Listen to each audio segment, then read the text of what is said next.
आपको बताते हैं कि बच्चों के सर में गड्ढा क्यों होता है। तो गड्ढा इसलिए होता है बच्चों के सर में क्योंकि बच्चों की बोन आपस में जुड़ी नहीं होती। ये स्कल है, बच्चों की खोपड़ी है, जिसमें किससे मिलकर बनती है, आगे फ्रंटल बोन होती है, ये पैराइटल बोन है। दो फ्रंटल बोन आपस में बीच में जुड़ी होती है मेटॉपिक सूचर से। ठीक है, दो फ्रंटल बोन किससे जुड़ी है, मेटॉपिक सूचर। फ्रंटल पैराइटल बोन आपस में जुड़ी होती है कोरोनल सूचर से, और दो पैराइटल बोन आपस में जुड़ी होती है सजाइटल सूचर से। तो जब बच्चा पैदा होता है तो ये सारे सूचर फ्यूज नहीं होते, इसलिए हमें एक डायमंड शेप का गड्ढा दिखाई देता है बच्चों में, दैट इज़ द एंटीरियर फॉन्टेनिल। अब इसका क्या सिग्निफिकेंस है, क्यों, इसका क्या इंपॉर्टेंस है? इसका इंपॉर्टेंस एक तो थोड़े दिनों बाद ये बच्चे का जो सारे फ्यूचर आपस में फ्यूज़ हो जाते हैं, सारे सूचर फ्यूज़ हो जाते हैं, और ये एज क्या एज होती है इसकी, 18 मंथ से लेकर 2 साल। तो अगर हमारा बच्चे का गड्ढा भर गया है, इसका मतलब बच्चे की एज 2 साल से ज़्यादा है। और अगर हो सकता है 2 साल का होने के बाद भी बच्चे का गड्ढा नहीं भर रहा है, तो हो सकता है बच्चे में विटामिन डी की कमी हो।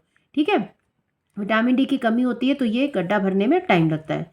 उसके बाद इसका और सिग्निफिकेंस है, ये गड्ढे होने के कारण हम यहाँ से डायरेक्ट नीडल हमारी जाती है लेटरल वेंट्रिकल में। लेटरल वेंट्रिकल में हमारा सेरिब्रोस्पाइनल फ्लूइड भरा होता है।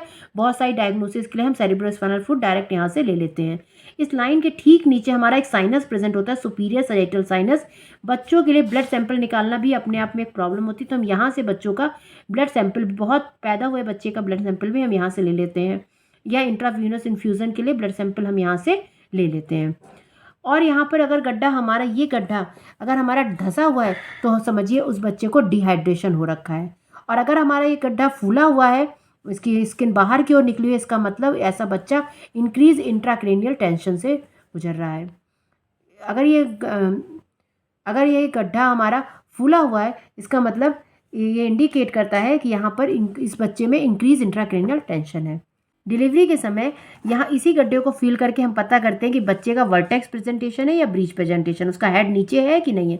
अगर में ये फील हो रहा है, इसका मतलब बच्चे का सर नीचे की ओर है, तो यानी बच्चा कौन सा वर्टेक्स प्रेजेंटेशन है बच्चे का।